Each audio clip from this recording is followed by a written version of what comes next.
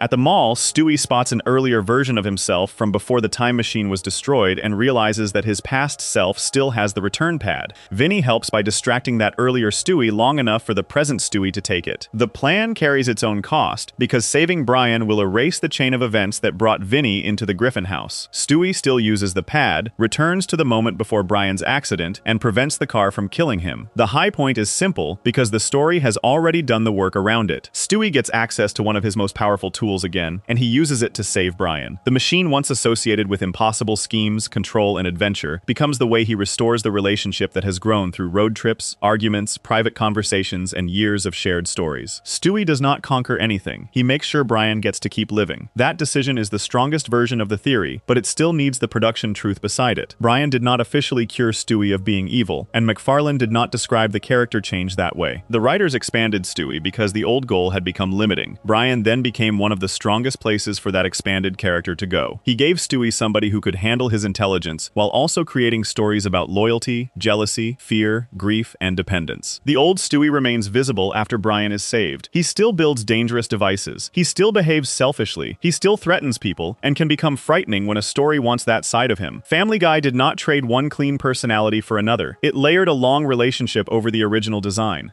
The Brian theory therefore works best as an explanation of where Stewie's emotional stories moved, without claiming that one friendship permanently made him good. Road to Rhode Island already contained the small version of that change. Stewie leaves the Griffin house with Brian and finds that an adventure can matter without Lois being the target. Brian and Stewie removes the adventure and finds that the relationship can carry an episode by itself. Life of Brian removes Brian and shows how much empty space he leaves behind. Christmas Guy gives Stewie the power to change one event and watches which event he chooses. The time machine ties all 4 stages together. Early Stewie's technology makes him look powerful because it lets a baby do things no adult in Quahog can do. By the time Brian dies, the same kind of technology has a personal value that world domination never gave it. Stewie can build devices that cross time, but the most important use becomes painfully ordinary. He wants one person to come home. That leaves Stewie in a strange place after Brian is restored. He still has the language, inventions, and ego of Of the character who once wanted the world, he also has years of evidence showing that his closest bond can pull more emotion out of him than victory ever did. Family Guy does not make him choose between those versions. It lets both exist, which is why Stewie can be planning something cruel in one scene and caring deeply about Brian in another without either side fully canceling the other. The controversial theory therefore survives with one correction. Brian did not cause the writers to abandon evil Stewie. Brian became the relationship that made the later Stewie possible on screen. Once the show stopped needing a world conquest plot every week, Stewie needed conflicts that could still challenge a character capable of building almost anything. Brian could challenge him without a weapon, simply by being someone Stewie could lose. The final image worth keeping is the machine itself. Stewie once treated time like another system clever enough to obey him. After Brian's death, time becomes the one wall he cannot cross because he destroyed his own way through it. When another chance appears, all the old power behind the invention narrows to one choice. Stewie goes back and saves his friend, then returns to a life where the world remains unconquered and Brian is sitting beside him again. Stewie still carries the weapons, ego, and impossible inventions that defined him early on, but the stories around those tools now have room for attachment, fear, and loss inside the same character without erasing the dangerous child who came first. Before we move on, if you're enjoying this analysis, please consider subscribing. It helps the channel tremendously. Stewie eventually gets another chance to use impossible technology, and he spends it bringing Brian back into his life. Brian has his own struggle with what other people think of him. As a New Yorker opportunity, a bestseller, and a successful play each place his carefully built image under a different kind of outside judgment. Section 4. Brian Griffin. The theory that his intelligence is a performance. Brian Griffin knows how to sound like the smartest person in the Griffin house. The trouble starts when that image faces something outside his control, whether it is a missing degree, a successful book he cannot defend, or writing that is better than his own. This is the story of how Brian keeps chasing proof that he belongs among serious writers and intellectuals, until protecting that image becomes harder than building it. Brian's education becomes the problem in Brian Goes Back to College, which aired in 2005. He lands an opportunity at The New Yorker, the kind of place that fits the version of himself he likes to present. The job gives him the cultural approval he has been seeking. Then the magazine learns that he never completed college. Brian's polished identity suddenly has a hole that can be checked on paper. He returns to Brown University to finish the degree. The episode plays with the difference between the Brian who can talk like an educated man and the Brian who still has to do the work required by an institution. College gives him something he cannot win through tone alone. He has deadlines, assignments, and a formal standard outside the Griffin house. The experience becomes embarrassing because the people judging him are not Peter or Chris. Brian is trying to enter a world whose approval actually matters to him. That failure does not prove Brian is stupid. He is still one of the most verbally skilled characters in the show, and he regularly understands subjects Peter cannot follow. The episode establishes a more useful weakness. Brian attaches a great deal of value to the signs that other people use to recognize intelligence. The New Yorker name matters. The Brown degree matters. Losing either one hurts because both are pieces of the person Brian wants to be seen as. Writing becomes the strongest place for that conflict because Brian's love of books grows into a larger need to be recognized as a writer. Family Guy returns to the dream again and again, often through his unfinished novel Faster Than the Speed of Love. The joke can run for years because Brian's ambition is sincere while his discipline and talent remain inconsistent. He talks about writing with the confidence of somebody who has already earned a place in that world, even when the pages in front of him do not support the same confidence. Faster Than the Speed of Love works as a useful background object because Family Guy keeps returning to it long before Brian gets a bestseller or a successful play. The novel becomes part of how he talks about himself even when it is not producing the career he wants. That gap gives the later victories more pressure. A bestseller can feel like proof that all the years of calling himself a writer were leading somewhere. A local play can feel even better because it comes closer to the kind of serious work he respects. Each success, therefore, carries more emotional weight than the event alone would suggest. The Bill Maher appearance also gives Brian a kind of test he cannot control through the Griffin family. At home, he chooses when to lecture Peter and when to walk away from an argument. On television, the book is the reason he has been invited, so he cannot separate the public image from the material that created it. The more he wants to enjoy being treated as an author, the harder it becomes to avoid the simple fact that he does not believe in the work that made him famous. Brian Writes a Bestseller pushes that problem in the opposite direction. In the 2010 episode, Brian becomes frustrated with the slow failure of his writing career and produces a simple self-help book called Wish It, Want It, Do It. The book is designed around obvious advice and does not demand the kind of literary work Brian normally claims to value. That becomes part of its success. The shortcut finally gives him the attention his slower work had failed to earn for years. Stewie becomes his manager and helps turn the success into a larger public image. Brian gets appearances, attention, and the experience of being treated like a writer whose ideas matter. The reaction changes him quickly. He begins enjoying the celebrity around the book, even though the book itself grew from a much less serious place than his old literary dreams. Being recognized starts to matter matter more than the standards he once used to describe the kind of writer he wanted to become. The episode eventually puts Brian on Real Time with Bill Maher. That setting changes the kind of audience in front of him. Brian is no longer being congratulated by readers who bought the book or people impressed by its sales. He is sitting in a place where the ideas inside the book can be challenged. The public status that made him feel secure now brings him into a room where people expect him to defend what he wrote. Brian cannot keep the image together. The discussion exposes how little respect he has for his own book, and the confidence built around bestseller status starts collapsing. He has achieved the public label he wanted, and discovers that the label becomes dangerous once it attracts people willing to test the work underneath it. His success does not vanish from the sales list, but the meaning of that success changes for him. This is the first strong sign that Brian's problem is larger than ordinary failure. Failure hurts him, but success can also create trouble when it gives him a status he cannot support. The New Yorker exposed a missing credential. The bestseller gives him a credential in the form of sales, then puts him in front of people who care about the quality of the idea. In both cases, the outside world gets close enough to compare Brian's self-image with something measurable. Brian's play makes that conflict personal. The 2013 episode begins with a rare victory that fits Brian's dream much more closely. He writes a play called A Passing Fancy, and the production becomes a local success. People respond well to it. Brian finally has a piece of writing he can point to without relying on the promise of a novel he may never finish. For a moment, the writer he wants to be and the writer other people see appear to line up. Stewie then reveals that he has written a play of his own, An American Marriage, and asks Brian to read it. Brian expects to be the experienced writer in the exchange. The manuscript changes that position almost immediately. He recognizes that Stewie's work is far stronger than he wants it to be. The threat is especially sharp because it comes from inside the house. Brian can dismiss Peter's opinion. He can survive Chris not understanding his work. Stewie is someone whose intelligence he already respects. Brian tells Stewie that the play is bad. He does more than protect Stewie from disappointment or offer a harsh opinion. He tries to remove the manuscript. His attempt to bury the work turns his insecurity into a physical action. A piece of paper has become dangerous because it contains evidence that the role Brian wants for himself may belong more naturally to somebody else. The buried manuscript is the section's high point because Brian no longer has a public audience to blame. There is no magazine editor checking his degree and no television panel challenging a shallow book. Stewie has written something good in private. Brian sees the quality himself. The judgment he fears is his own. He knows the play is better, and his answer is to hide the evidence rather than let Stewie move forward with it. The story later takes Brian and Stewie into the New York theater world, where Brian's own work receives the kind of outside judgment he had been avoiding. Established writers do not treat A Passing Fancy as the major work Brian hoped it might be. The experience strips away the local applause that had protected his confidence. Brian is left with two facts he cannot easily combine. His own play is weaker than he believed, and Stewie has produced something he privately considers far better. Brian eventually admits the jealousy underneath his behavior. He also connects the fear to the difference between their lives. Brian knows his lifespan is shorter than Stewie's and feels pressure to accomplish something before his time is gone. That does not excuse trying to destroy Stewie's work, but it gives the act a human reason beyond simple vanity. Brian wants one area where he can believe he is the talented one. Stewie's manuscript threatens that small place. The New York trip also produces one final reversal after Brian admits why Stewie's success hurts him. An American Marriage reaches Broadway, but the version performed there is worse than the manuscript Brian originally read. Stewie says he gave the play a final polish and changed a few things, leaving Brian to realize that the work he once feared has been weakened before the two return home. That confession changes how the earlier stories look. Brian's education, politics, books, and cultural opinions are real interests. Trouble appears when he begins using those interests as proof of rank. Brian wants the degree because it confirms something. He wants the bestseller to make him important. He wants the successful play to establish that he has finally become the writer he has described himself as for years. The performance in the theory is therefore the image Brian builds around his intelligence. He often presents the conclusion before the evidence. He speaks as though being widely read makes him wise, as though having political opinions makes him principled, and as though wanting to write places him close to people who actually finish strong work. Family Guy keeps finding ways to place an outside judge between Brian and that image. Stewie becomes especially threatening by getting better at the thing Brian most wants to own. Brian can survive Peter beating him at something stupid because the loss does not touch his identity. A stronger play from Stewie reaches directly into the part of Brian's life where he is asked to be taken seriously. The manuscript does not insult him. Its existence is enough to shake the place he had reserved for himself. The theory still has to preserve Brian's real abilities. He can think quickly, speak clearly, and recognize good writing when his ego does not get in the way. His reaction to An American Marriage proves that recognition. Brian knows the play is good. His weakness appears in what he does with that knowledge. Instead of using his taste to support Stewie, he uses it to measure himself and panics when the result feels bad. That contradiction helps explain why Brian can be both the griffin most likely to explain a complicated subject and one one of the easiest characters to expose as a hypocrite. Intelligence gives him tools. Insecurity decides how he sometimes uses them. He can identify Peter's foolishness with ease, because Peter does not threaten his cultural position. Stewie can threaten it simply by handing him pages. The fallout from Brian's play keeps the friendship intact. Stewie does not become a permanent famous playwright, and Brian does not give up writing forever. The series returns them to the breakfast table and the road adventures, where they can insult each other again. The change lasts inside the meaning of the relationship. Stewie now knows that Brian can envy him enough to lie and still be honest enough eventually to admit why. That same mixture appears across Brian's larger character. He can care about principles and fail to live up to them. He can love writing and avoid the work. He can recognize talent and resent the person who has it. He can be intelligent and still build too much of his self-worth around other people calling him intelligent. Family Guy gets more material from those conflicts than it would from making Brian a simple fraud. The buried manuscript is the cleanest image because nobody outside the Griffin house needs to see it. Brian digs a hole for work he privately knows is better than his own. All the public labels disappear for a moment. No degree, bestseller list, television interview, or theater crowd can change what he has already read on the page. Brian's intelligence lets him recognize the truth, and the identity built around that intelligence makes the truth hard for him to tolerate. Brian's confession keeps him complicated instead of reducing him to a fraud, because his intelligence remains real even when his need for recognition pushes him toward choices he already knows are wrong. The friendship survives the betrayal without removing the insecurity behind it, leaving Brian and Stewie able to return to their usual bond while that weakness remains available for later stories. Before we move on, if you're enjoying this analysis, please consider subscribing. It helps the channel tremendously. Brian can survive those failures and still return to Peter's house as the cultured voice who believes he understands the people around him. Quagmire refuses to accept that version of Brian so easily, and one dinner finally gives him the chance to explain why years of quiet dislike have become something much more personal. Section 5. Glenn Quagmire. The theory that he hates Brian because he recognizes himself. Quagmire tolerates years of bad behavior from Peter, Joe, and Cleveland, yet his dislike of Brian is unusually personal. Brian eventually pushes him to explain it, expecting a misunderstanding he can fix. Quagmire's answer is far more specific. This is the story of how a dinner meant to repair their relationship turns into a confrontation over the flaws Quagmire believes Brian refuses to admit. Jerome is the New Black aired in 2009 during a period when Cleveland had left Quahog for the Cleveland show. His absence creates the main story. Peter, Joe, and Quagmire are used to functioning as a group of 4 at the Drunken Clam, and now one of the chairs is effectively empty. They begin looking for another man to fill Cleveland's place in the friendship. That search eventually brings Jerome into their lives. The setup matters because the episode begins by showing how casually Peter's group treats friendship as a fixed arrangement. Cleveland is gone, so the others try to replace the missing part. Quagmire remains inside that arrangement without much trouble. He can sit beside Peter after years of Peter's selfish schemes. He can keep drinking with Joe after arguments and disasters. The group absorbs a great deal of bad behavior because that is how their friendship has always worked. The episode gives Peter's side of that tolerance a concrete test once Jerome joins the group. Peter learns that Jerome dated Lois before their marriage and becomes jealous enough to throw a bottle through Jerome's window, accidentally starting a fire that destroys his house. Lois then lets Jerome stay with the Griffins while he looks for somewhere else to live. Peter has created a serious problem for the man the group just accepted, yet Quagmire's friendship with Peter remains intact and the group itself does not collapse over what Peter did. Peter's behavior is therefore sitting beside Brian's smaller social conflict in the same episode, making Quagmire's selective hostility much easier to notice before the dinner even begins. Brian discovers that the same tolerance does not extend to him. He becomes aware that Quagmire actively dislikes him, and the fact bothers him far more than a random insult would. Brian is used to being the person who evaluates other people. He judges Peter's choices, corrects the family's politics, and often speaks as if his own view of the situation should carry more weight. Quagmire's dislike places Brian on the receiving end of that judgment. Brian's attempt to repair the relationship becomes more awkward before the dinner even begins. He approaches Quagmire outside his house and accidentally mistakes Quagmire's sister for one of the women he dates. When that makes things worse, Brian later tricks Quagmire into coming to dinner by making him believe Cheryl Teagues invited him. Quagmire arrives expecting someone else, and Brian still tries to turn the evening into a chance to change his opinion. At the table, Brian finally asks why Quagmire hates him. Quagmire answers with one of the longest direct attacks on Brian in the series. He goes through Brian's arrogance, his dependence on Peter, his drinking, his romantic behavior, his treatment of women, his political self-image, and the gap between the person Brian claims to be and the person Quagmire believes he actually is. The speech does not focus on one event. Quagmire has been keeping a running file. Quagmire's examples also reach across Brian's earlier history instead of staying inside the dinner. He brings up Brian's college problems, his relationship with Jillian, his failed writing ambitions, his attraction to Lois, and the son he rarely sees, Dylan. Those references matter because Brian cannot dismiss the rant as one angry opinion based on a recent argument. Quagmire is using moments Brian already knows happened, then arranging them into a case against the image Brian prefers to present. The speech becomes harder for Brian to answer because the attack keeps returning to choices and failures that already exist in his own history, including parts of his life he normally explains on his own terms. Quagmire may be compromised as the person delivering the judgment, but the accusations are built from events Brian has already lived through. Brian cannot answer the speech with the confidence he normally brings to an argument. Quagmire has chosen examples that reach into parts of Brian's identity he already feels insecure about. The failed writing hurts because Brian knows the career is not where he wants it to be. The complaints about women hurt because Brian knows his romantic behavior does not always match the thoughtful image he prefers. The dependence on Peter hurts because Brian likes to sound independent while living inside the Griffin household. The scene would be much simpler if Quagmire were a clean moral authority. He is not. Family Guy has spent years building Quagmire around behavior that is often worse than the things he condemns in Brian. His sexual history is one of the character's defining jokes. He lies, chases women, behaves selfishly, and has his own long list of actions that make any moral lecture from him complicated. Quagmire addresses part of that contradiction inside the rant. His basic defense is that he does not pretend to be something nobler than what he is. He sees Brian's hypocrisy as the difference. Quagmire can admit that he is driven by sex and still accuse Brian of chasing women while wrapping the behavior in talk about romance, culture, or deeper connection. The argument gives Quagmire a line he believes separates them. That line is where the theory begins to become useful. Quagmire does not hate Brian because Brian possesses flaws that Quagmire has never seen before. He hates the way Brian carries those flaws under a different story about himself. Brian drinks while thinking of himself as sophisticated. Brian can use people while thinking of himself as sensitive. Brian can chase status while speaking as if he is above shallow people. Quagmire looks at that presentation and reacts with anger that goes beyond ordinary annoyance. The strongest interpretation does not require Quagmire to be secretly identical to Brian. The two men have clear differences. Brian wants to be an intellectual and writer. Quagmire does not build his identity around books or politics. Brian often wants social respect. Quagmire is comfortable being known for behavior that would embarrass most people. Their lives are different enough that a simple mirror theory would flatten both characters. The overlap matters in the areas Quagmire chooses to attack. He focuses on selfishness, sex, dishonesty, drinking, and the way a man explains his own behavior. Those are areas where Quagmire has plenty of experience. He can recognize the gap between action and excuse because he spends his own life making choices that require almost no respectable explanation at all. Brian's need to give himself one may be exactly what makes the similarities harder for Quagmire to ignore. That possibility turns the restaurant scene into a conflict between two kinds of self-image. Brian wants to believe that his education, politics, books, and emotional language place him above people like Quagmire. Quagmire wants to believe that openly admitting his flaws makes him less false than Brian. Each man has a story that protects his pride. The rant works because Quagmire is willing to attack Brian's story while leaving his own mostly outside the argument. The structure of the episode also helps the confrontation land, because Brian spends time trying to solve the wrong problem. He treats Quagmire's dislike as something he should be able to repair if Quagmire finally sees a better version of him. The dinner destroys that assumption. Quagmire has been watching closely, and his dislike comes from a long list of things he believes he already understands about Brian. That difference turns Brian's need for approval into part of the evidence. He could decide that Quagmire's opinion is worthless and walk away. His attempts to win him over suggest that being rejected by someone he considers less thoughtful still bothers him. Brian wants to control the way other people read him, especially when their reading clashes with the identity he has spent years building. Quagmire refuses to let Brian choose the terms of the judgment. There is a final contradiction inside Quagmire's claim of honesty. Saying openly that he is selfish or driven by sex may remove one kind of hypocrisy, but it can also become another shield. If Quagmire treats self-awareness as enough, he never has to ask whether admitting a flaw changes the people hurt by it. That makes his speech both sharp and incomplete. He may understand Brian better than Brian wants, while still using that understanding to avoid a harder look at himself. Brian's reaction supplies the high point. He does not turn the speech into a debate and win the room back. He leaves crushed. The person he expected to dismiss as shallow has identified weaknesses that already exist inside Brian's own life. Quagmire's moral standing can be questioned, but the accuracy of several observations is harder for Brian to ignore. The speech lands because the wrong messenger is carrying information Brian already fears may be true. That is also why the scene connects so cleanly to Brian's play, even though the episodes are years apart. Stewie's manuscript threatens Brian without insulting him because Brian recognizes the quality himself. Quagmire attacks the same insecurity from outside. He tells Brian that the cultured image has cracks and lists the behavior visible through them. One story uses a buried script. The other uses a dinner table. Both leave Brian without an easy way to protect the version of himself he prefers. The controversial theory grows from Quagmire's intensity rather than from a confirmed confession. Family Guy never has Quagmire announce that Brian reminds him of himself. There is no canon statement proving that his hatred is projection. The evidence supports a more careful idea. Brian's hypocrisy angers Quagmire in areas where Quagmire has his own obvious flaws, and Quagmire appears especially invested in the claim that being open about bad behavior makes him different. That claim protects Quagmire from having to compare the results too closely. A selfish act can still hurt somebody, whether the person committing it admits to being selfish or writes a speech about good intentions first. Quagmire's honesty about his appetites may make him less pretentious than Brian in certain scenes. It does not erase the damage attached to his own choices. The rant therefore works in two directions. It exposes Brian, and it reveals the rule Quagmire uses to separate himself from a man he despises. Peter's presence makes the contrast even sharper. Quagmire has watched Peter lie, cheat, cause injuries, insult friends, and destroy property. Their friendship survives because Peter rarely asks to be seen as morally or intellectually superior. Peter's lack of self-awareness can be exhausting, but it does not challenge Quagmire's self-story in the same way. Brian walks into the bar carrying a judgment about the room. Quagmire immediately has something to fight. That does not mean Quagmire secretly respects Peter more as a person. Family Guy's friendships are too inconsistent for one clean ranking. The point is that Peter's flaws are loud and expected. Brian's flaws arrive beside a claim that he understands better. For Quagmire, the claim appears to be the part that turns annoyance into hatred. The immediate aftermath gives Brian no victory to hide behind. He returns to the Griffin house in tears, and Stewie is the person who tries to comfort him. Stewie reminds Brian that Quagmire's opinion does not have to decide how Brian sees himself, and lets him stay in his room for the night. The hostility with Quagmire remains, but the episode returns Brian to the relationship where he is already accepted. The dinner table therefore leaves both men where Family Guy can keep using them. Brian remains the cultured dog whose behavior can undercut his principles. Quagmire remains the shameless neighbor who can sometimes make a sharp moral observation from a deeply compromised position. Their conflict stays alive because each man can see something real in the other and still protect the part of himself that the comparison threatens. Family Guy gets to keep the argument open because neither one needs to be completely right for the dinner scene to keep exposing both of them. Cleveland's empty place at the Drunken Clam is the object that started all of it. The group went looking for a replacement because one friend had left Quahog, and that search created the episode where Brian finally forced Quagmire to explain years of contempt. The missing chair opened space for Jerome, and it also exposed how differently the group treated people who were already inside its orbit. It also opened space for a confrontation that turned Brian's private flaws into spoken accusations.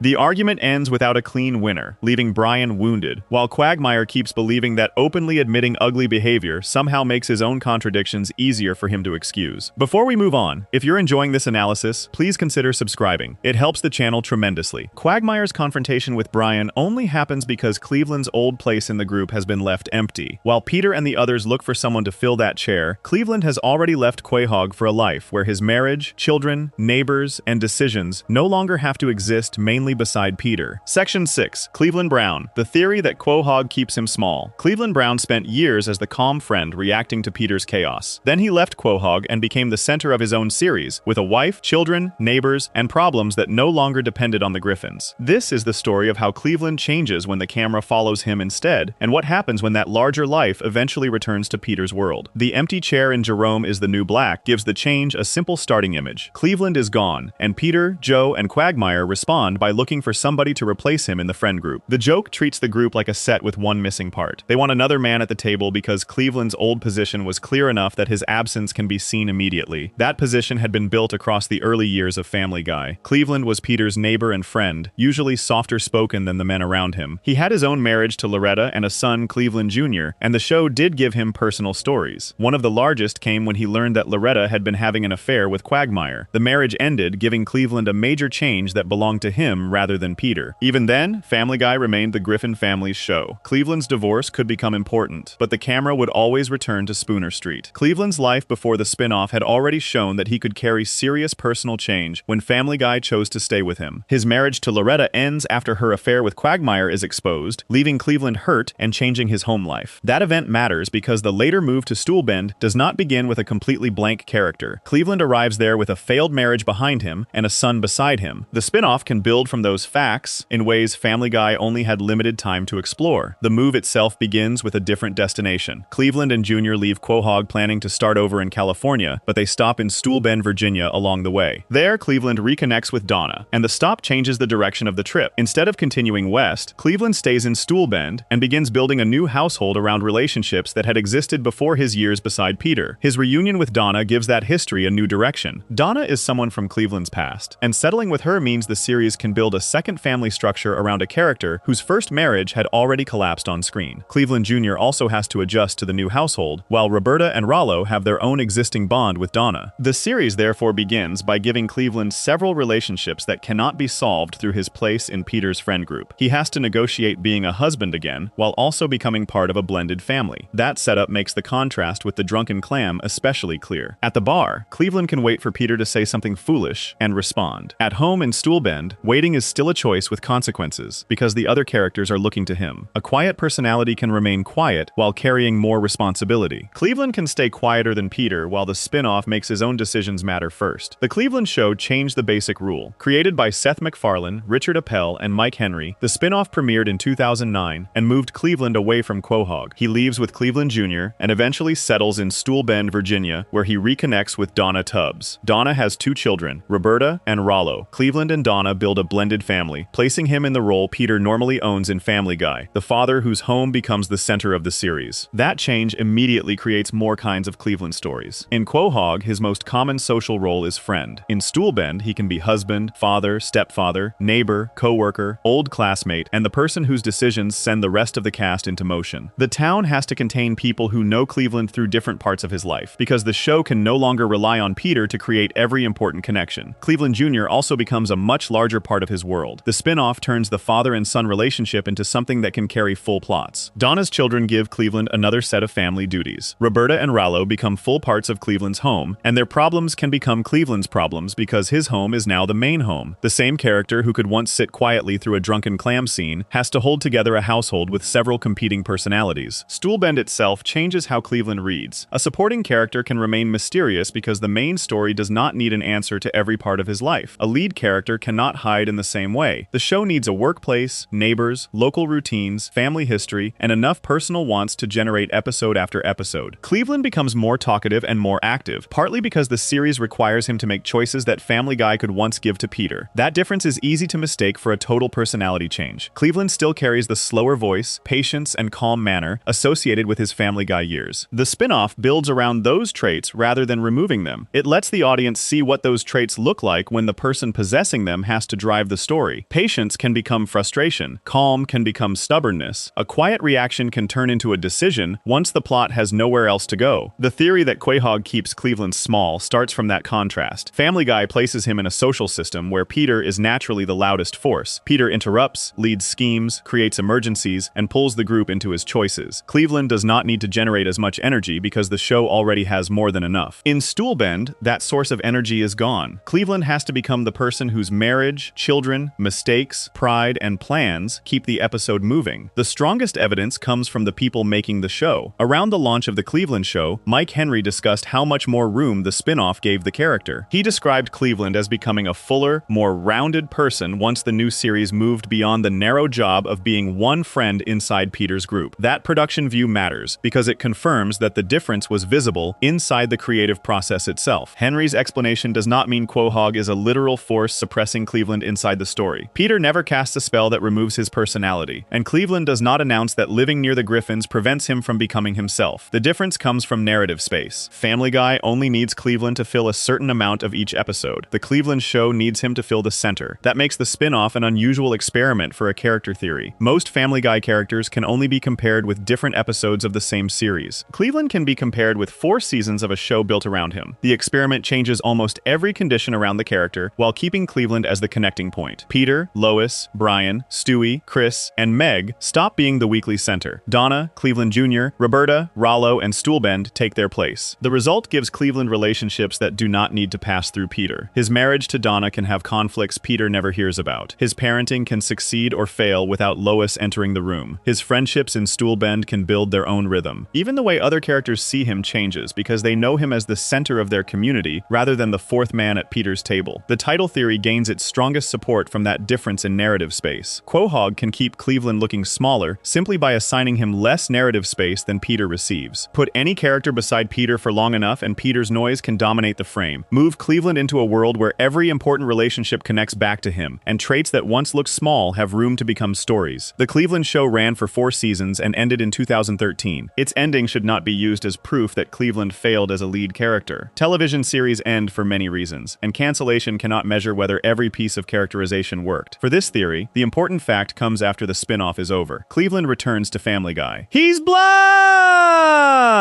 Which aired in 2014, brings the Brown and Tubbs family back to Quahog. Cleveland is again living near Peter, and the old friendship becomes part of the story almost immediately. The episode also uses conflict between Lois and Donna to place pressure on Peter and Cleveland's ability to spend time together. Cleveland has come home with an entire family that now carries history from another series, but he is re-entering a show whose main house still belongs to the Griffins. That return creates a strange effect. Cleveland remembers Stoolbend. Donna, Rollo, Roberta, and Cleveland Jr. still exist. The spin-off is part of his history. Yet Family Guy no longer has to give Cleveland the same amount of time. He can once again appear at the Drunken Clam, react to Peter, join a group adventure, and disappear from the story when the Griffin plot moves elsewhere. The high point of the theory therefore sits outside a single dramatic scene. It is the combination of Cleveland's expanded life and Henry's own description of the creative change. A supporting character was moved into the center, and the people making that move expected him to become more rounded because the new position demanded it. The theory does not need to guess whether extra narrative space can change how a character appears. Cleveland's two shows provide the comparison. That comparison also keeps the theory from turning into an insult toward Family Guy. Supporting characters serve a real purpose. A show cannot give every person Peter-level attention every week without losing its shape. Joe, Quagmire, Bonnie, Mort, and many others move in and out based on what the Griffin story needs. Cleveland's case stands out because he received a rare chance to leave that system and carry a different one. The change reveals how much character can depend on point of view. A man who looks passive while reacting to Peter can look patient when the story belongs to him. A man who seems simple in short bar scenes can become complicated once a wife, 3 children, old friends, and a town are waiting for his choices. Neither version has to be fake. One version is being viewed through Peter's life. The other is being viewed through Cleveland's. Returning to Quahog does not erase what the spin-off showed. It creates a quiet tension every time Cleveland sits back down with Peter. The audience knows there is more behind him than the current scene may need. He has carried a show, raised a blended family, lived in another state, and built relationships far outside the Drunken Clam. Family Guy can still use him as the calm friend because that role remains useful, but the smaller frame no longer feels like the full measure of the character. The empty chair from Jerome is the new black, therefore changes meaning after the spin-off. Peter sees a vacancy and goes looking for another person who can stand in Cleveland's old spot. From Peter's point of view, the role looks replaceable. From Cleveland's point of view, leaving that chair opens an entire town. The same absence that creates one Family Guy joke becomes the starting condition for 4 seasons somewhere else. That is the strongest ending for the theory because it avoids claiming that Cleveland secretly hates Quahog or becomes a better person the moment he leaves. He still makes mistakes in Stoolbend. He still has flaws. He still returns willingly to Peter's world. The change is simpler and more useful. When Cleveland owns the story finds more Cleveland. By the time he comes back, the Drunken Clam chair is waiting for him again. It can hold the same soft-spoken friend Peter remembers, but the person sitting there now carries a larger history than the chair suggests. Quahog did not remove that history. It simply returned Cleveland to a show where somebody else's family supplies most of the weekly gravity. His return to Quahog keeps both versions alive, because the fuller life built in Stoolbend remains part of Cleveland even when Family Guy once again gives him a smaller place inside Peter's world. Before we move on, if you're enjoying this analysis, please consider subscribing. It helps the channel tremendously. Cleveland can leave Peter's orbit, build another life, and eventually return to the same chair at the Drunken Clam. Joe stays beside Peter, but a failed arrest and a later chance to walk put pressure on something less visible than his police badge. The way he understands himself whenever his sense of capability changes. Section 7. Joe Swanson. The theory that his hero persona is about control. Joe Swanson enters Family Guy as a police officer and athlete who makes Peter look inadequate. Later stories become harsher whenever Joe's confidence in his own capability changes, whether a failure takes it away or a new physical ability expands what he can do. This is the story of how both extremes push Joe away from the stable life and relationships he already had. Joe is introduced in A Hero Sits Next Door, which aired in 1999. Peter needs help for a baseball game connected to work and discovers that his new neighbor is far more athletic than he expected. Joe becomes the star of the game. His police career and his past adventures make him impressive to the neighborhood, and Peter quickly becomes jealous of the attention. The episode establishes something Family Guy keeps returning to. Joe is not introduced as a man whose disability makes him helpless. Peter is the one who looks weak beside him. Joe can play, work as a police officer, tell stories that impress people, and command a room. His chair does not remove the hero image. The hero image is built while he is already using it. That starting point matters for the theory, because later Joe stories can easily be misread if disability itself becomes the explanation. Joe's deepest problems usually grow around how he sees his own usefulness, strength, and place among other people. Family Guy shows that he can feel confident in a wheelchair chair and insecure in circumstances that have little to do with the chair at all. Ready, Willing, and Disabled makes that clear. In the 2001 episode, Joe encounters a criminal wearing a Jimmy Carter mask who has stolen charity money. Joe manages to recover the money but fails to capture the man. The failure hits him harder than the practical result would suggest. The stolen money is back, yet Joe cannot get past the fact that the criminal escaped him. His confidence collapses. The police officer and athlete introduced as somebody Peter envied now begins seeing himself through one failed moment. Peter tries to pull him out of the depression by pushing him toward athletic competition. Joe enters the Special People's Games, giving him another place to prove that he can still be the person he was before the failed arrest. Peter secretly gives Joe steroids. Joe does not know that his friend has changed the conditions of the competition. He performs well and receives the praise Peter hoped would restore him, but the victory has been built on information Joe never had. Peter's attempt to fix Joe's confidence therefore creates another problem. Joe is being celebrated for an achievement whose fairness has already been damaged. The truth eventually comes out, and the false recovery falls apart. Joe's emotional position has now moved through two extremes. Failing to catch one criminal convinced him that he had lost something essential. Winning with hidden help briefly convinced him that it had returned. Neither result gives him a stable answer because both depend on a single performance telling him what kind of man he is. The episode makes Joe's pride easy to understand. His job asks him to act under pressure. His athletic ability has been part of how other people admire him. Peter's first major experience with Joe was watching him succeed. A failure in one of those areas can therefore reach further than the event itself. A loss quickly becomes a judgment on the identity Joe built around being the person who can handle the situation. Family Guy pushes that pressure into a stranger form in Believe It or Not, Joe's Walking on Air, which aired in 2007. The change begins with a smaller moment at home. When the group starts dancing, Bonnie stays back because Joe cannot dance with her, and Joe becomes upset by what the moment says about his limitations. He goes to a doctor and learns about an experimental procedure that could let him walk. The procedure succeeds, and Joe immediately starts exploring activities that had been closed to him, including dancing and karate. The change spreads into his marriage as well. Joe's new freedom does not remain a private physical experience. It alters how he looks at the people around him, including Bonnie. The episode lets the new ability grow into a new social identity. Joe begins acting as though the life that existed before the procedure belongs to somebody he has outgrown. That escalation gives the theory its strongest test, because Joe has received the thing that should make him feel more secure. Ready, Willing, and Disabled took confidence away after a failure. Believe It or Not, Joe's Walking on Air gives him a major new ability. Both stories push him toward instability because both change the evidence Joe is using to judge himself. The early version of Joe was already heroic while using a wheelchair. The walking episode therefore cannot be reduced to a story where physical ability finally makes him whole. He had a career, a marriage, friends, athletic skill, and the respect of the neighborhood before the procedure. The new ability becomes powerful because Joe begins treating it as a chance to rebuild his identity around a different level of control. His old friends react badly. Peter, Cleveland, and Quagmire have spent years with Joe in one social pattern, and now he is leaving that pattern behind. They are not only losing time with a friend, they are watching Joe build a version of his life that no longer seems to have room for them. Their frustration grows as the distance widens, turning the change in Joe's body into a change in the shape of the group itself. The first episode also shows that Joe's reputation is social as well as personal. Peter notices Joe's baseball skill and then watches the people around them start admiring the new neighbor. Joe receives the kind of respect Peter often wants for himself. Joe therefore enters the series with several sources of status working together. His job suggests courage and authority. His athletic ability suggests discipline. His stories make him interesting. The chair is present through all of it, which keeps the later walking story from becoming the origin of his worth. Ready, Willing, and Disabled strips that public status down through a problem Joe cannot explain away. Recovering the charity money does not satisfy him because the criminal escaped. The result is useful to everyone else, but Joe measures himself by the part he failed to complete. Peter sees a friend who needs cheering up and chooses the kind of solution Peter understands best, a big, visible win. Secretly changing the competition with drugs means Joe is given the appearance of control at the exact moment he feels he has lost it. Bonnie sits close to these shifts even when the episode focuses on Joe. She knows the man who can be admired by the neighborhood and the man who can collapse after failure. In the walking story, she also becomes one of the people Joe is willing to push aside once his new life starts feeling larger than the old one. That makes the marriage an important part of the fallout. Joe's identity problems do not stay inside his head. They change the amount of room Bonnie has in a life already organized around his job, his friendships, and his needs. The two major stories also move in opposite physical directions while reaching a similar emotional problem. One starts with Joe unable to complete a task he believes he should complete. The other starts by giving him an ability he did not have. The first makes his world feel smaller. The second makes it feel so much larger that his old world starts looking unnecessary. Joe reacts to both by tying the change to his value as a person, which is why the sense of control becomes more useful than any single win or loss. The high point comes before before the reset, when Joe's new life has expanded far enough that the people who once gave him belonging start looking disposable to him. Walking has changed more than movement. It has changed the group he wants, the activities he values, and the way he treats Bonnie. Joe finally has a form of control he once lacked, and the episode watches him push that control until it threatens the relationships that existed before it. The hero persona theory becomes more useful once both the loss of control and the sudden gain in control produce instability. Joe appears to need a sense that he can manage himself and the situation around him. When he fails to catch the masked criminal, that feeling collapses. When Peter secretly changes the competition with steroids, Joe's recovery rests on control he never actually had. When the procedure lets him walk, the sudden increase in control becomes large enough that he starts rewriting the rest of his life around it. None of this requires a clinical label. The episodes already give the pattern enough shape. Joe likes being capable. He likes being useful. His police work gives him a role where those qualities are public. His athletic skill gives him another. The trouble begins when one result becomes a judgment on his entire identity. Peter provides an interesting contrast because Peter can fail constantly without losing the ability to wake up confident the next day. Joe has more skill and less room, in his own mind, for visible failure. Peter can strike out, get fired, lose a fight, or embarrass himself, and still believe a new scheme will make him great. Joe can let one missed arrest sink much deeper because competence is something he expects from himself. That difference also explains why praise can be dangerous for Joe. The special people's games are supposed to rebuild him through success, but the hidden steroids make the praise unstable. Walking gives him a new wave of confidence, but the confidence grows until he starts treating old relationships as limits. Joe's problem is not that he has too little ability. Family Guy repeatedly shows him struggling with what ability means about who he should be. Peter, Cleveland, and Quagmire eventually decide that talking will not bring the old Joe back, so they try to force the reset themselves. Joe is strong enough to fight all three of them off. Bonnie then takes Joe's gun and tries to shoot him in the spine, but she keeps missing. Joe finally takes the gun and shoots himself there, returning to the wheelchair and the old group. The scene makes the reset unusually literal because restoring the familiar relationships requires Joe to give up the physical change that had started separating him from them. Joe then apologizes to the others, closing the episode back inside the same social circle. The reset at the end of Believe It or Not, Joe's walking on air can look cruel if it is treated as a lesson that Joe should never want physical change. The better reading stays attached to the relationships. Joe had already built a meaningful life before the procedure. Once walking becomes the reason he thinks he no longer needs that life, the episode turns the change into another identity crisis. Returning to the old status quo restores the sitcom, but it also restores the people Joe had started throwing away. Family Guy does not keep Joe permanently humbled after either story. He returns to police work, to the drunken clam, to Bonnie, and to the familiar mixture of confidence and insecurity the writers can use again. That fits the show's larger character rule. A lesson can be real inside an episode without becoming a permanent new personality the following week. The strongest evidence for the theory remains the contrast between Joe's first appearance and his later collapses. A Hero Sits Next Door shows a wheelchair user who makes Peter feel inadequate because he is talented, respected, and active. Ready, Willing, and Disabled shows that same man devastated when one part of the hero image fails. Believe It or Not, Joe's walking on air shows him gaining a new physical ability and becoming less stable because he starts using it to measure the value of everything he had before. Joe's police badge is the cleanest object to leave behind. The badge does not guarantee that he will catch every criminal. It gives him a role built around responsibility, action, and being the person others call when something has gone wrong. Joe can handle danger. He struggles more when the thing going wrong is the story he tells himself about how capable he is supposed to be. Success and failure can therefore push Joe toward the same unstable place, because each result changes how much control he believes he has and how closely his life matches the capable man he expects himself to be. Before we move on, if you're enjoying this analysis, please consider subscribing. It helps the channel tremendously. Joe's need to feel capable does not stay inside his police work, because the changes in his confidence also reach the people waiting for him at home. Bonnie lives beside those shifts for years, until a trip to Paris finally gives her distance from Quahog and a real glimpse of what another life could look like. Section 8. Bonnie Swanson. The theory that the Swanson marriage ended years ago. Bonnie Swanson spent years defined mainly as Joe's pregnant wife before Family Guy began giving their marriage more room to break down. After Susie is born, Bonnie openly questions the relationship and starts imagining life outside it. This is the story of how that dissatisfaction moves from private frustration to a real chance to leave, until separation becomes something the Swansons have to confront directly. Bonnie arrives with Joe in A Hero Sits Next Door in 1999. Joe is the new neighbor who quickly becomes the person Peter envies, while Bonnie is introduced as his pregnant wife. That pregnancy becomes part of the background for years. Other characters comment on how long it lasts, and the joke keeps working because Family Guy lets time move without allowing Bonnie's condition to move with it. The long pregnancy limits how much the show needs from Bonnie. She can appear beside Joe, react to the men, and function as part of the Swanson home without carrying a large personal story. Joe Joe has the badge, the action scenes, the friendship with Peter, and the bigger emotional swings. Bonnie is often the person waiting on the other side of those stories. That balance begins changing before Susie is even born because Joe's own episodes place pressure on the marriage. Believe it or not, Joe's walking on air gives Joe the ability to walk and watches his new life expand until the people connected to his old one start feeling like limits. Bonnie is included in that rejection. The procedure changes Joe's movement, but the fallout reaches his marriage because he starts treating a new physical identity as a reason to leave parts of the old life behind. The episode restores the couple, just as it restores Joe's familiar place in the friend group. Bonnie remains, Joe remains, the house remains. The conflict disappears enough for the show to continue. That kind of reset becomes important, because later Bonnie stories will push the marriage close to separation again, without allowing the separation to become permanent. Ocean's 3.5, which aired in 2009, finally ends the long pregnancy when Bonnie gives birth to Susie. The event closes one of Family Guy's oldest running jokes. It also removes the trait that had defined Bonnie in the background for so long. She is still Joe's wife and now Susie's mother, but the show has more freedom to write her around wants that have nothing to do with waiting to give birth. Foreign Affairs uses that freedom in 2011. Bonnie and Lois travel to Paris together. Away from Quahog, Bonnie admits that her marriage to Joe has been getting worse. The dissatisfaction is no longer a joke hidden inside a quick complaint. She talks about the relationship as something she may want to escape. Paris matters because it gives that escape a real setting. Bonnie is physically far from the Swanson house, Joe's police career, Peter's group, and the routines that normally reset her life. She meets Francois, another man who uses a wheelchair, and the possibility of another relationship begins to take shape. The story does not leave her frustration as a thought. It gives her another person and another place where a different future could exist. The choice becomes more serious as Francois asks Bonnie to stay in Paris with him. For years, Bonnie's role has been fixed enough that she can remain pregnant while entire seasons pass. Now she is being offered the opposite kind of story. She can leave the city, husband, and family structure that have defined her since her introduction. Lois tries to pull her back toward the life waiting in Quahog. Joe and Susie remain there. Bonnie has responsibilities that do not disappear because the marriage is unhappy. The episode therefore places her dissatisfaction beside the cost of acting on it. Staying in Paris would turn an unpleasant trip home into a permanent break that reshapes several relationships at once. Bonnie's decision in Paris is not settled the moment Francois asks her to stay. Lois calls Joe, who arrives and apologizes for neglecting Bonnie while asking her to come home. Francois still wants her to remain with him, leaving Bonnie between the life she already has and the one she has been considering. Joe then appears to stand and walk for her, only for the episode to reveal that Quagmire is strapped behind him, helping create the movement. Bonnie does return. Family Guy keeps the Swansons together, and the series moves forward with the same married couple still living beside the Griffins. That return can look like a clean resolution if the Paris story is treated by itself. A later episode makes the reset much harder to read as a permanent repair. Internal Affairs, which aired in 2012, places Joe and Bonnie's trust under pressure again. Joe's involvement with another woman creates a new crisis between them, and the argument opens older resentment rather than staying limited to one event. By the time the conflict peaks, both Joe and Bonnie are willing to talk about divorce. The exact cause has changed from Foreign Affairs.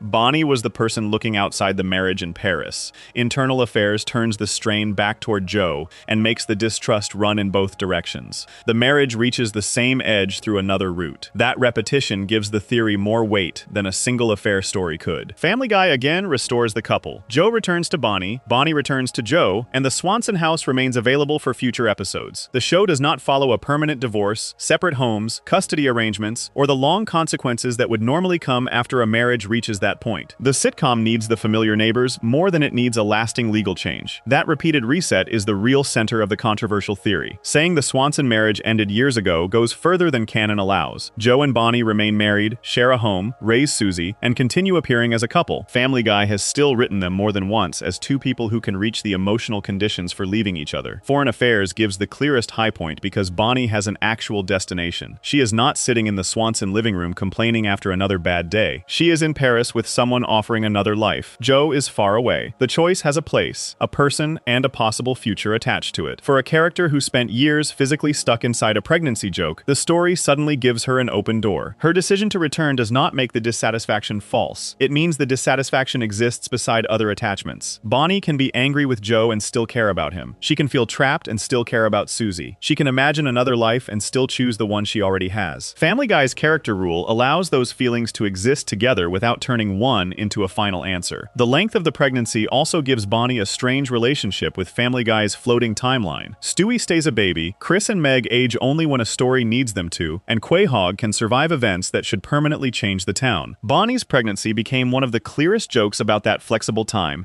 because the show allowed years of real broadcasts to pass, while her condition stayed almost frozen. When Susie finally arrives, the change feels larger simply because the old setup had been protected for so long. That history makes Foreign Affairs feel like a second kind of release. Bonnie has already spent years attached to one unchanging condition, and now the show sends her across the Atlantic with Lois and lets her imagine a life separated from another long-standing part of her identity. Paris gives the episode distance from the neighborhood as well as from Joe. The usual characters who keep Bonnie in the background are mostly elsewhere, so her unhappiness can become the main reason the story is moving. The presence of Francois also keeps the story from turning into a simple fantasy about finding a man whose life is completely different from Joe's. Francois also uses a wheelchair. Bonnie's attraction, therefore, cannot be reduced to escaping that one part of her marriage. The episode places the difference in the relationship itself. She is responding to attention, possibility, and the idea of starting again in a place where the old routines do not follow her as closely. Her return to Quahog becomes more complicated when Internal Affairs arrives only a year later. A permanent repair would make the Paris crisis feel like a closed chapter. Instead, the marriage quickly produces another situation where trust is weak enough that divorce can enter the argument. Bonnie takes a different path in the later conflict, while the underlying relationship still reaches the same breaking point. The theory therefore works best as a story about a marriage that repeatedly reaches a breaking point and then resets. It does not require Bonnie to have secretly stopped loving Joe on one exact date. It does not require Joe to be the only cause of every problem. Their episodes show resentment, temptation, disappointment, and loyalty moving around the same relationship. Joe's own identity problems make part of that strain easier to understand without explaining Bonnie away. He wants to feel capable and in control. When his sense of himself changes, the people around him can feel the effect. Bonnie lives beside that. She also has wants that exist independently of Joe. Paris is important because the story gives her dissatisfaction a voice and direction that cannot be reduced to his mood. Susie's birth adds another layer. Bonnie's longest-running condition ends, but the marriage does not become simple afterward. The new child increases the number of reasons a permanent split would carry consequences. Returning from Paris means returning to Joe and to Susie. Threatening divorce later means threatening the shape of a family that now includes a young daughter. The show rarely lingers on those consequences for long because Family Guy is built to reset. That does not make the conflict meaningless. A reset can reveal what the writers are unwilling to remove from the series. Joe and Bonnie can betray trust, talk about leaving, and imagine other partners, but the neighborhood still needs the Swansons in the house next door. That creates a strange form of stability. The marriage survives events that would end many real relationships, yet the survival does not always come from a clear repair. Sometimes the story reaches the edge, finds a reason to turn around, and returns both characters to the starting position. The same structure that keeps Peter and Lois together also protects Joe and Bonnie, but Bonnie's stories make the protection easier to see because separation has been placed so close to the surface. Each return home therefore carries the memory of an exit the series allowed her to consider without letting it become permanent. The theory also changes the old pregnancy joke in hindsight. Bonnie once appeared frozen in a condition that refused to end no matter how much time passed. Years later, her marriage can look frozen in a similar way. The details change, the resentment becomes more open, and possible exits appear, but the final household keeps returning to the same shape. That does not mean nothing changes. Susie is born. Bonnie gains more stories of her own. Joe's failures and fears become clearer. Their marriage acquires a history of threats and near breaks that early Family Guy did not have. What stays the same is the status that lets all of those changes remain inside one couple. The strongest version of the theory is therefore less final than the title sounds. The Swanson marriage has repeatedly been written as if it could end. Family Guy keeps refusing to let that ending hold. Bonnie can stand in Paris with another future in front of her, then be back in Quahog when the weekly structure needs Joe and Bonnie to be neighbors again. Susie is the best detail to close on because her birth marks the moment Bonnie's oldest running joke finally moved. The pregnancy that seemed permanent ended after years. The marriage that later looks ready to end keeps surviving, even after both people have imagined what life outside it might look like. Bonnie changes from the woman who is always pregnant into a woman who can openly question whether she wants the life around her. And the front door still keeps bringing her back into the same house, where the same marriage and the same unfinished conflicts are waiting. Bonnie's repeated return preserves the marriage without proving its problems are solved, leaving later episodes free to reopen old resentment, while the Swanson household keeps looking familiar from outside. Before we move on, if you're enjoying this analysis, please consider subscribing. It helps the channel tremendously. Joe and Bonnie can reach the edge of permanent change and still find themselves back inside the same marriage when the story resets. Chris faces a quieter version of that pattern when his drawings and paintings briefly pull him beyond the role his family expects, especially once someone outside the Griffin house sees what he created. Section 9. Chris Griffin. The theory that Chris is smarter than his family allows. Chris Griffin is usually treated as the slow Griffin child, but Family Guy established another ability almost immediately. In the first 2 seasons, his interest in art becomes important potent enough to create conflict at home and attract attention from outside the family. This is the story of how Chris's art briefly pulls him beyond the role everyone expects, until someone outside the Griffin house decides what his work might be worth. The Sun Also Draws aired in 1999 during Family Guy's first season, when the characters were still being defined and their long-term roles had not yet settled into the patterns that would dominate later episodes. Peter is focused on Chris's place in the Youth Scouts and wants his son to fit the activity that makes sense to him, while Chris is far more interested in drawing. That difference is smaller than the episode's casino story involving Lois, yet it gives Chris one of his earliest clear wants as an individual. He already cares about something Peter did not choose for him, which gives Chris a personal direction inside a family where Peter often expects everyone else to move according to his own interests. Peter initially treats the scouting problem through his own expectations because the Youth Scouts offer him a clear picture of what he believes a son should be doing. Drawing does not fit that picture as neatly, so Chris begins one of his first personal stories with an ability that matters to him and a father whose attention is pointed somewhere else. The conflict is useful because Chris is not trying to embarrass Peter or prove that he is better than him. He simply wants something different, which forces Peter to deal with the possibility that his son may have interests and strengths that cannot be measured through Peter's preferred version of success. The episode eventually allows Peter to recognize that Chris genuinely cares about art, but the story does not turn him into a famous artist or permanently reorganize the Griffin household around his talent. That restraint makes the moment more useful for the later theory, because drawing becomes part of Chris's character before the series has spent years defining him through stupidity jokes. His artistic side is not a late correction added after the writers decided he needed more depth. It appears near the beginning, when the show is still teaching the audience who Chris is and what separates him from the rest of the family. A picture is worth $1,000 returns to that ability in 2000 and raises the stakes by letting somebody outside the Griffin family judge the work. Chris's art is no longer only a private interest that Peter needs to accept. One of his paintings is used by the family in an ordinary and almost careless way when it is placed over a damaged car window, turning something Chris created into a quick household solution. The image has value to Chris because he made it, but the people closest to him are treating it mainly as an object that happens to be available when they need to cover a problem. The meaning changes when an art dealer notices the painting and recognizes value in the work itself. That outside judgment redirects the episode because Chris is suddenly being treated as somebody whose ability could lead beyond the Griffin house and into the New York art world. The same picture that had been covering a broken window becomes evidence that the quiet interest established in The Sun Also Draws may be more than a hobby, and Chris does not have to make a speech about his own talent to create that change. The work reaches the stranger first, and the reaction comes before any family label can tell that stranger what kind of person Chris is supposed to be. That distinction matters because the validation comes from somebody who has no family obligation to protect Chris's feelings or encourage him simply because he is a child. Lois can praise him because she is his mother, and Peter can eventually support him because he is his father, but the art dealer operates inside the story as a person whose attention depends on what Chris created. The outside recognition therefore becomes stronger evidence than a simple compliment from home. Chris does not win a test or suddenly outthink Brian, yet he produces something that another person considers valuable enough to change the course of his life for a while. The scene becomes a clean reversal of how Chris is usually read inside the Griffin house, because Peter often assumes his son needs to be pushed, corrected, or guided through things that other people understand more easily. Family jokes can reduce Chris to whatever idea he fails to follow in the moment, but the painting does not require conventional intelligence to prove itself. Chris does not need to dominate a trivia contest, give a polished speech, or perform Brian's version of being cultured. He creates something, and another person recognizes skill in it without first being told that the artist is supposed to be the slow member of the family. The New York story pushes that reversal further by placing Chris in a world where people are willing to treat him as an artist rather than as Peter Griffin's confused son.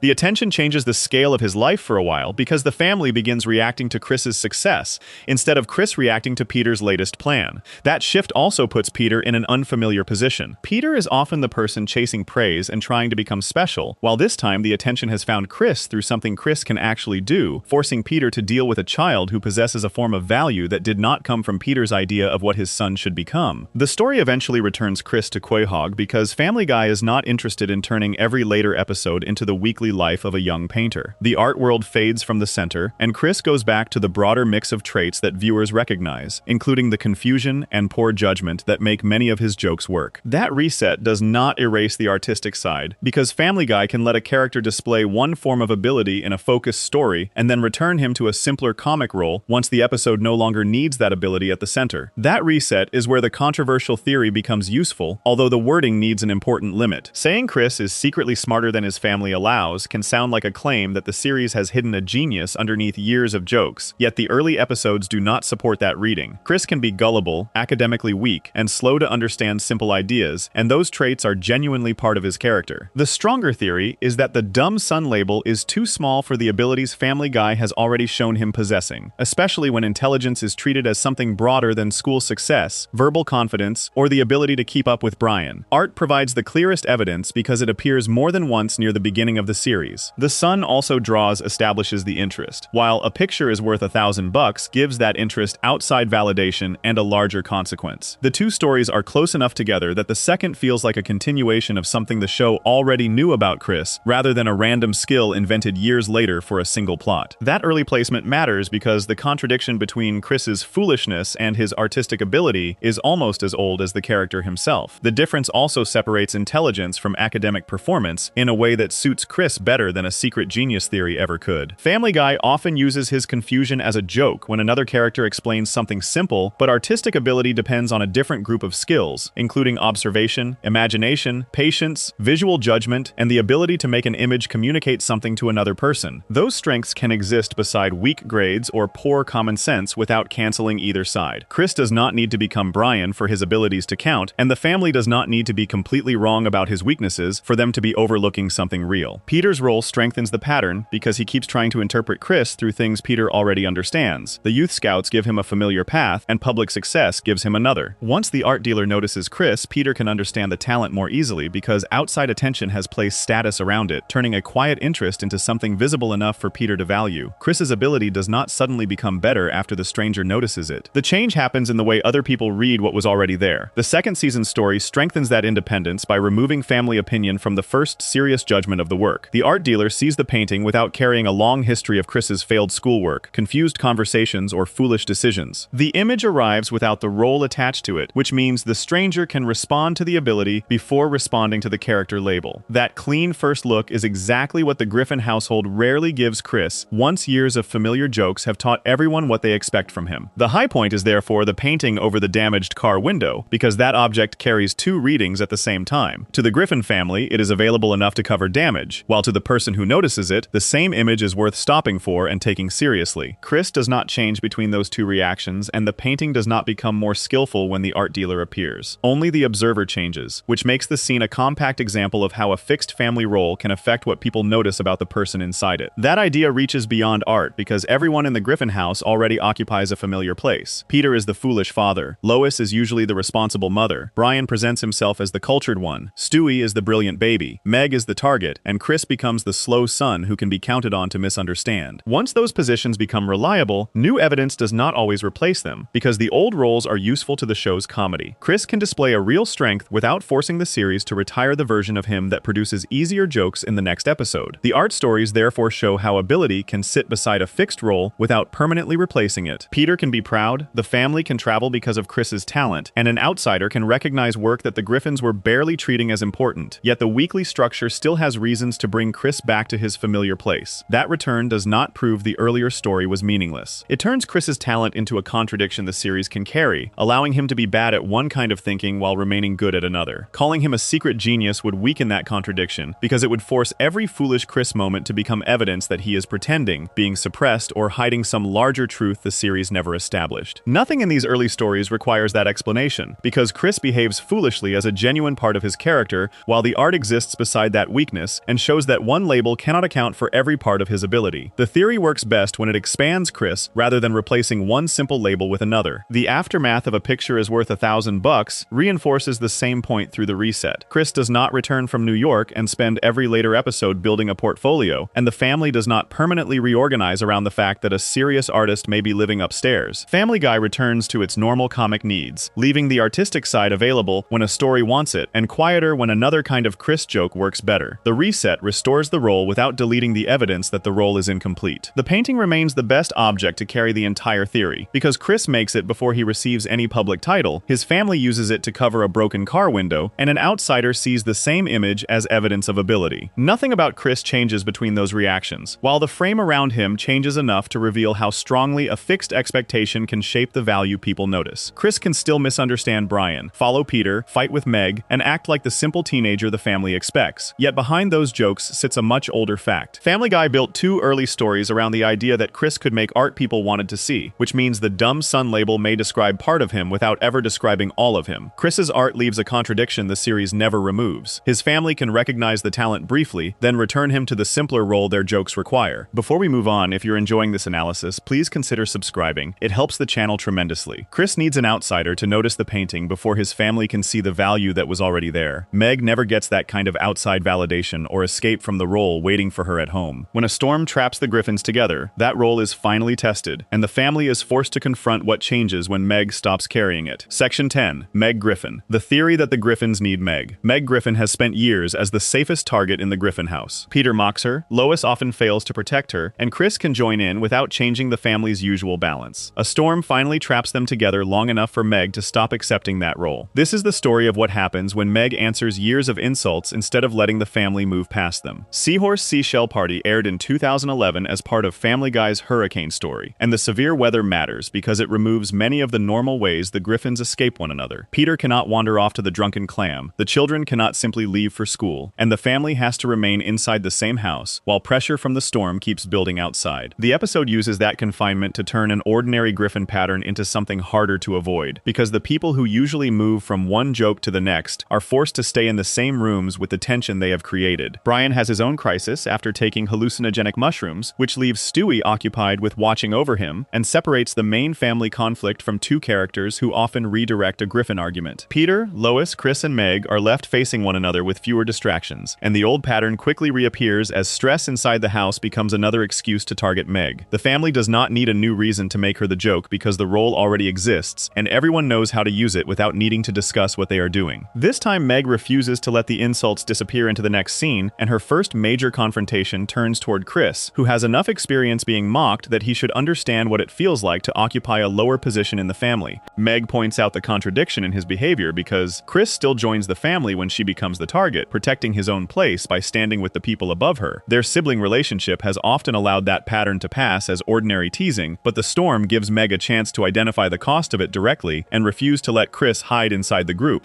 Lois receives an even harder confrontation because her role carries greater responsibility. She normally sees herself as the parent with better judgment than Peter, the person who can recognize when the family has gone too far, yet Meg attacks the gap between that self-image and the way Lois has allowed her daughter to be treated. Years of neglect and cruelty become evidence against the responsible mother role, and the scene matters because Meg is not merely asking Lois to be nicer. She is forcing Lois to face the possibility that being less reckless than Peter does not automatically make her treatment of Meg acceptable. Peter becomes the final target in the main sequence because he has been the loudest and most reliable source of Meg jokes across the series. Confronting him means challenging the part of the family pattern that usually feels least open to change, since Peter can insult Meg and move on without treating the damage as something worth examining. Meg refuses to soften that history, which forces Peter to hear how his behavior has affected her rather than allowing another joke to erase the moment before anybody has to sit with it. For a brief period, the balance inside the Griffin house changes because Meg is no longer absorbing every insult and letting the rest of the family keep their usual positions. Chris has been challenged for joining the attacks. Lois has been challenged for failing as a protector, and Peter has been challenged for making cruelty toward his daughter part of normal family life. The people who usually stand together above Meg now have accusations aimed back at them, and the household loses the easy agreement created whenever everybody can place frustration on the same person. What follows gives the episode its strongest evidence for the theory, because Peter, Lois, and Chris begin redirecting their anger toward one another once Meg stops serving as the common target. Old frustrations move sideways, the temporary unity that existed when Meg occupied the bottom of the family disappears, and the household becomes more openly hostile until Peter eventually runs upstairs in tears. The scene does not need Meg to explain the mechanism first, because the family demonstrates it through behavior, showing that the removal of one target does not remove the anger that had been moving toward her. Brian later speaks with Meg after his own mushroom crisis has passed and supports her decision to stand up for herself, but Meg can now see another problem that did not seem as obvious while she was still focused on defending herself. Peter, Lois, and Chris are beginning to damage one another once she stops functioning as the common target, and the family that treated her badly appears less stable without the role she had been occupying. That observation leads Meg toward a choice that makes the episode much more uncomfortable than a simple story about finally fighting back. Meg decides to apologize and return to the old position, describing herself as the family's lightning rod, the person who absorbs hostility so the others can keep functioning together. Once she takes that role back, the familiar balance returns. Peter, Lois, and Chris stop tearing into one another, and the Griffin household settles toward normal. The episode therefore does more than show Meg being mistreated because it gives her a theory about why the mistreatment may help the rest of the the family remain connected. The idea that the Griffins need Meg has stronger direct support than most of the other theories in the video because the episode itself gives Meg the basic mechanism. Her role is not described only as being unpopular, unlucky, or easy to insult, since she understands herself as the place where the family's anger can safely land when the alternative is letting that anger move between the other people in the house. The wider theory still needs a limit, because one episode cannot prove that every Meg joke written before 2011 was secretly designed around the same family system. The idea of a scapegoat fits the Storm episode in a simple way because it describes a person who receives blame or hostility that helps a group avoid facing conflicts elsewhere. Peter can be angry at Lois, Lois can resent Peter, and Chris can carry his own frustrations, but those tensions become quieter when all three focus on Meg. Once she refuses the role, the anger has to move somewhere else, and the family immediately provides the evidence by directing it toward one another. That result is also what makes the ending difficult to read as a simple victory. Meg's decision can be understood as an act of care, because she is trying to protect people she still loves. But it is also a terrible bargain, because the solution requires her to accept continued mistreatment. Family Guy leaves both meanings in the same choice, allowing Meg to be strong enough to confront the family and caring enough to worry about what happens to them, while still sending her back into the position that caused the confrontation. The story does not permanently improve Peter, Lois, or Chris, and later episodes do not transform the Griffin household into a place where everyone carefully protects Meg because the hurricane taught them a lasting lesson. The normal reset returns, which is part of why the episode works so well for the theory. The family structure survives the moment when its ugliest rule is spoken aloud, proving that Family Guy can expose the cost of a familiar role and still restore that role because the comedy depends on having the same relationships available again. Meg's position also changes the way several earlier theories look when the video reaches its final character. Peter repeatedly chases identities that let him feel special, and Meg gives him somebody he can place beneath himself without having to earn that status. Lois repeatedly returns to the responsible adult role, and Meg gives her a child whose treatment can expose the distance between that self-image and her actual behavior. Chris can be underestimated by the family while still protecting himself from becoming the lowest person in the room by joining attacks on his sister. Those connections do not make Meg responsible for the flaws of the other Griffins, because she does not create Peter's selfishness, Lois's anger, or Chris's insecurity. They show why a fixed target can be useful inside a family built from competing egos and unresolved frustration. Peter and Lois can fight over power, Chris can struggle with his own place, and all three can avoid some of that pressure whenever they agree on Meg, making hostility toward her one of the few things that can temporarily align people who often have reasons to resent each other. The lightning rod image fits the episode more closely than a simple claim that the Griffins hate Meg, because a lightning rod does not create the storm, it gives the charge a place to go. Meg does not create Peter's selfishness, Lois's anger, or Chris's insecurity, yet during this episode she becomes the person receiving the discharge from all of them. When she steps aside, the charge moves between the other people in the house, which makes her later decision to return feel like an attempt to control damage rather than proof that the family's behavior has suddenly become acceptable. The theory also helps explain why Meg remains emotionally attached to a family that treats her badly enough to make permanent separation seem reasonable from the outside. She still wants connection with Lois, still wants Peter to behave like a father, and still sees Chris as a brother rather than only an enemy. That attachment makes the role possible because the family can hurt her and still expect her to remain close enough for the pattern to repeat, while Meg can recognize the harm and still value the people causing it. None of this requires every Meg story to fit perfectly, because Family Guy changes tone constantly, and many insults exist because the writers want a quick laugh without a larger family meaning. Meg can also be cruel, selfish, angry, or dangerous in her own right, which keeps the lightning rod theory from turning her into a completely innocent symbol. The interpretation becomes strongest when it stays attached to the repeated group behavior shown in the hurricane episode, rather than trying to explain every joke or every choice Meg has ever made. The fallout is circular in a way that perfectly matches the larger structure of Family Guy. Meg speaks, the family cracks, Meg chooses the old role, and the household settles without anybody moving out or making a permanent agreement to change. The storm eventually ends, and the series still has the same Griffin family available for another episode, but the audience has now seen the machinery behind the arrangement and understands that returning to normal does not mean the underlying problem has been solved. Meg's choice leaves one final contradiction that the episode never cleans up, because she has enough strength to stop the abuse for a moment, yet that same strength allows her to choose carrying it again. The family does not force the apology out of her in that scene. Meg decides that keeping Peter, Lois, and Chris from tearing at one another is worth a cost she understands more clearly than before, which makes the ending harder than a simple reset because she now knows what function the old pattern serves. That circular ending makes Meg the strongest final character for the entire video, because her theory is less about discovering a hidden trait and more about explaining why a fixed role can survive after everyone involved has seen what it costs. The final object is the lightning rod, which turns the storm outside into a simple image for the family structure inside. Meg spends most of the episode receiving the charge without naming the role, then steps aside long enough to watch that charge jump between the others before choosing to stand there again with a clearer understanding of what the family receives from her sacrifice. Across all 10 theories, the same pattern keeps appearing whenever Family Guy lets one of its characters move beyond the role that normally defines them. Peter's trivia cards give him a new identity. Stewie's time machine becomes more valuable when it can restore a relationship. Cleveland's empty chair leads to an entire life outside Quahog, and Chris's painting changes meaning the moment somebody looks at it without the family's expectations attached. Meg's lightning rod makes the larger pattern clearest because the Griffin household becomes unstable when one familiar role suddenly disappears. These characters are allowed to change, succeed, fail, confess, and briefly become harder to categorize, but the weekly structure keeps finding reasons to restore the positions that make their relationships recognizable. The contradictions remain because Family Guy does not need every character to resolve them permanently. It needs those contradictions available again whenever another story begins. If you enjoyed this video essay, make sure to subscribe. Thanks for watching, and I'll see you in the next one.